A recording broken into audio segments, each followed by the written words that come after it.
السلام علیکم دوستو یہ آج سے 63 برس پہلے کا قصہ ہے کہ جب پاکستان کو وجود میں آئے صرف 4 سال ہوئے تھے، ایک تہلکہ مچا دینے والا واقعہ ظہور پذیر ہوا۔ مسلح افواج میں پاکستان کے 11 افسروں اور چند مشہور سویلین شخصیات کو گرفتار کیا گیا۔ فوجی افسران میں chief of the general staff major general Akbar Khan, D S O major general Nazir Ahmad, air commodore Muhammad Khan Janjua, brigadier Latif Khan M C, brigadier Muhammad Siddiq Khan M C, lieutenant colonel Zia uddin M B E, colonel Niaz Muhammad Arbab, major Ishaq Muhammad M C, major Hassan Khan M C, captain Khizar Hayat اور ظفر اللہ پوشنی شامل تھے۔ قابل ذکر بات یہ ہے کہ ان 11 افسروں میں سے 7 کو برما اور دیگر محاذوں پر بہادری یا نمایاں کارکردگی دکھانے کے تمغے برطانوی حکومت کی طرف سے دیے گئے تھے۔ جو 4 سویلین گرفتار ہوئے ان میں برصغیر کے نامور شہر فیض احمد فیض، کمیونسٹ پارٹی آف پاکستان کے جنرل سیکرٹری سید سجاد ظہیر، پارٹی کی مرکزی کمیٹی کے رکن محمد حسین عطا اور جنرل اکبر خان شامل تھے۔ آزادی ملنے کے تھوڑے ہی عرصے کے بعد جنگ چھڑ گئی تھی۔ پاکستان کی جانب سے قبائلی پٹھانوں کے لشکر مظفر آباد کی سڑک پر ایڈوانس کرتے ہوئے بارہمولہ سے ہوتے ہوئے وادی کی جانب بڑھ رہے تھے۔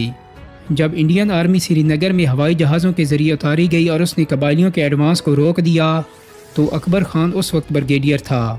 اسے قبائلیوں اور دیگر پاکستانی جنگجوؤں کی کمان سونپ دی گئی اور جنرل طارق کا کوڈ نیم اسے عطا کیا گیا۔ یہیں سے اکبر خان کی بے اطمینانی کا آغاز ہوا۔ اکبر خان اس مادی اور اخلاقی مدد سے خوش نہ تھا جو اسے اور اس کے فائٹرز کو لیاقت علی خان کی حکومت سے کشمیر میں مل رہی تھی۔ وہ پاکستانی فوج کے کمانڈر ان چیف جنرل ڈیگلس کی کارکردگی سے بھی نالاں تھا، جس نے کشمیر کے محاذ پر پاکستانی فوج کی دخل اندازی پر رکاوٹ لگا دی تھی۔ بعد میں اکبر خان کا یہ بھی خیال تھا کہ کشمیر میں جنگ بندی قبول کر لینا حکومت پاکستان کی غلطی تھی اور ہمیں مسلح جدوجہد کو جاری رکھنا چاہیے تھا۔ جس طرح کی رکاوٹوں اور پابندیوں کے ساتھ اکبر خان کو کشمیر میں جنگ لڑنا پڑی تھی، اس نے اس کو ایک غیر مطمئن آدمی بنا دیا تھا۔ دوستو، اکبر خان بہت بہادر طبیعت کا آدمی تھا۔ اس تمام صورتحال کی بدولت اس کے دماغ میں یہ خیال ابھرا کہ اسے لیاقت علی خان کی حکومت کا تختہ الٹ دینا چاہیے۔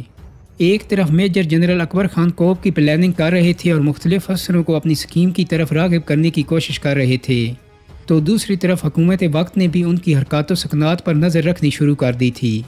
اکبر خان کی بیگم نسیم جہاں، جو اس وقت کی مشہور سیاسی لیڈر بیگم شاہ نواز کی بیٹی تھیں، وہ جہاں بیٹھتی حکومت کی پالیسیوں اور کارکردگی کو آڑے ہاتھوں لیتی تھیں۔ اب اگر ایک جنرل کی بیوی ہر جگہ حکومت کی برائی کرتی رہے گی تو حکومت کو اس کی خبر تو ہوگی۔ جنرل ایوب خان، جو جنرل ڈیگلس گریز کی جگہ فوج کے سربراہ مقرر ہو گئے تھے، اکبر خان کو جی ایچ کیو میں تعینات کیا تاکہ براہ راست کسی ڈویژن کی کمانڈ ان کے ہاتھ میں نہ آئے اور وہ کمانڈر ان چیف کی نظروں کے سامنے رہیں۔ بہرکیف اکبر خان نے مختلف فوجی افسروں سے اور بعد میں کچھ سویلین لوگوں سے اپنی ملاقاتوں اور گفتگوؤں کا سلسلہ جاری رکھا۔ دوستو، راولپنڈی سازش کیس کا ایک عجیب و غریب پہلو یہ بھی تھا کہ اس میں بائیں بازو کے سیاسی لوگوں نے فوجی کو پلان کرنے والوں کے ساتھ آخر کس طرح ناتا جوڑا۔ سیاست کی دنیا میں ایسا بہت کم ہوتا ہے۔ لیفٹ اور رائٹ کے لوگ مسلح افواج کو بجا طور پر ایک ادارہ سمجھتے ہیں اور ان سے خائف رہتے ہیں، لیکن یہ کیسے ہوا کہ کمیونسٹ پارٹی آف پاکستان، جس کے سربراہ سید سجاد ظہیر تھے، اس بات پر رضامند ہو گئی کہ وہ جنرل اکبر خان اور اس کے ساتھیوں کی ہمنوائی کریں۔ قصہ دراصل یوں ہے کہ اس زمانے میں کمیونسٹ پارٹی آف پاکستان کو لیاقت علی خان کی حکومت نے بہت زیر عتاب کیا ہوا تھا۔ سی پی کو کھلم کھلا کسی قسم کی سیاسی کام کرنے کی اجازت نہیں تھی۔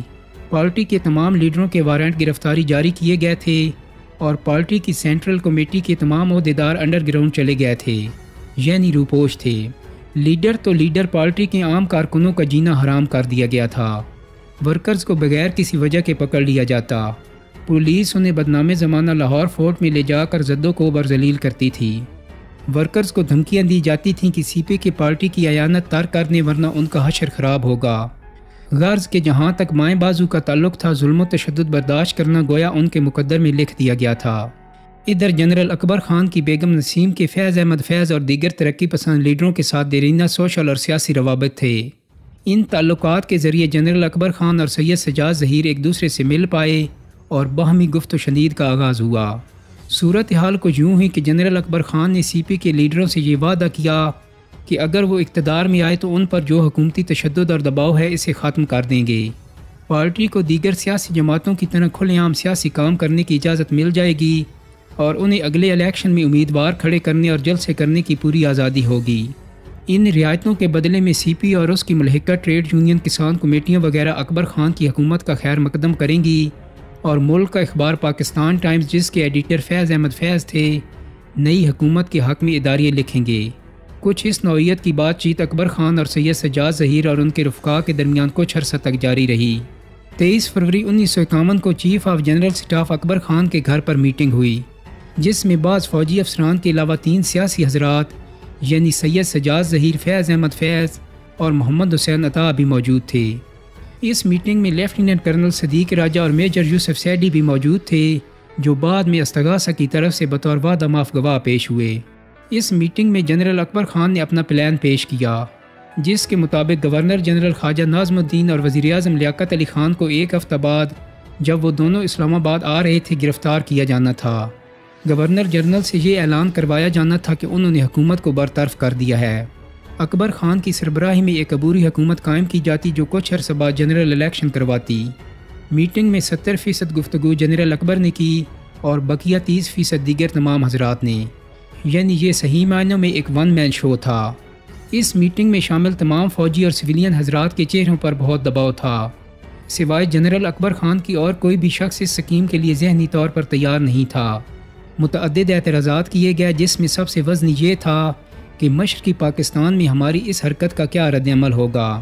بحث و مباحثہ مسلسل 8 گھنٹے جاری رہا، لیکن نتیجہ یہ نکلا کہ جنرل صاحب کی سکیم پر کوئی معاہدہ نہ ہو سکا اور اسے ایک طرح سے رد کر دیا گیا اور دوبارہ ملنے کا بھی کوئی فیصلہ نہ ہو سکا۔ جنرل اکبر خان کے رازداروں میں ایک شخص عسکر علی شاہ بھی تھا، جو پولیس افسر تھا۔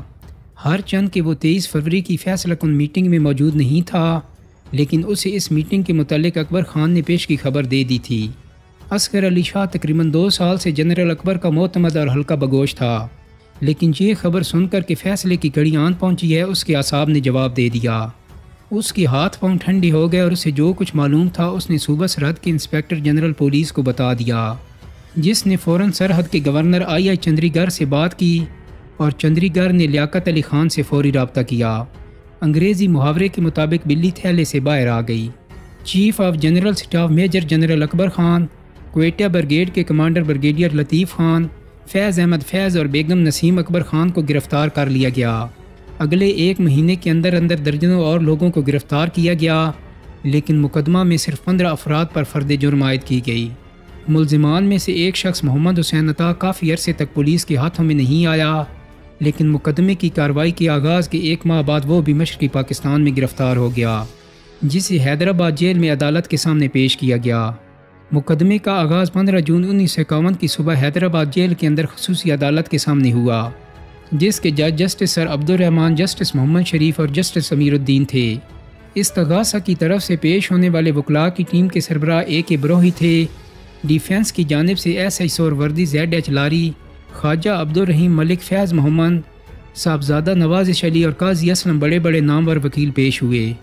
جوں جوں کیس طول پکڑتا گیا اور مہینوں پر مہینے گزرتے گئے، موکلوں کی جیبیں خالی ہوتی گئیں اور بہت سے وکلاء غائب ہو گئے، لیکن HS سور وردی نے آخری دن تک کیس میں شمولیت کی۔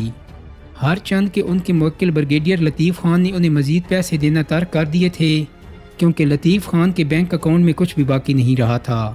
استغاثہ کی جانب سے درجنوں گواہ پیش ہوئے، لیکن بنیادی طور پر کیس کا دار و مدار ان 2 فوجی افسروں لیفٹیننٹ کرنل صدیق راجہ اور میجر یوسف سیٹھی کے بیانات پر تھا، جنہوں نے اکبر خان سے اپنی لگاتار ملاقاتوں کے علاوہ 23 فروری 1951 کو اکبر کے گھر پر ہونے والی آخری میٹنگ کی رودات بیان کی۔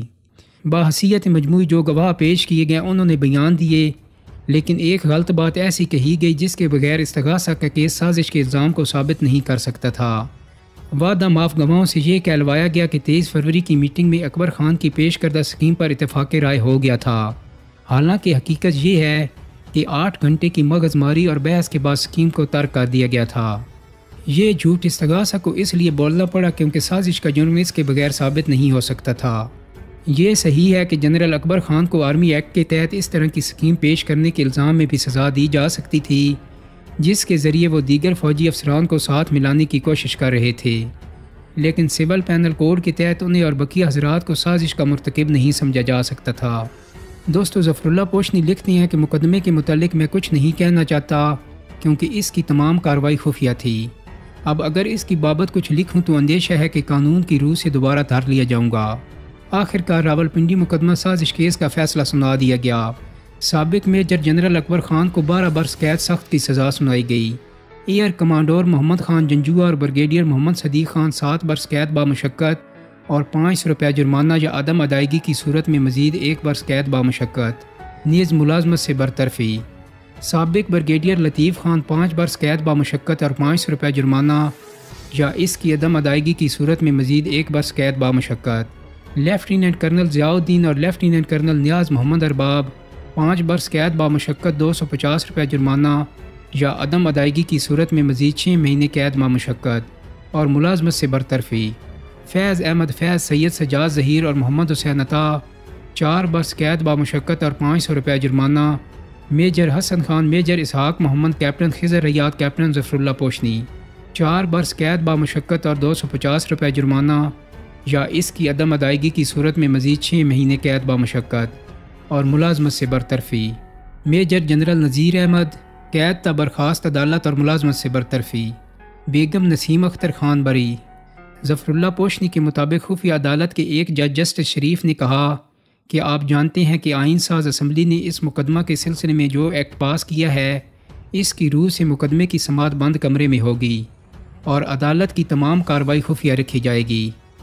میں ظفر اللہ نے ارباب کے کان میں چپکے سے کہا، ہماری آئین ساز اسمبلی نے بھی آخر کچھ کام تو کر ہی ڈالا۔ ارباب نے کہا کہ آئین ساز اسمبلی کا کام ملک کا آئین بنانا ہے یا 13-14 آدمیوں کے مقدمے کے لیے خاص قانون مرتب کرنا۔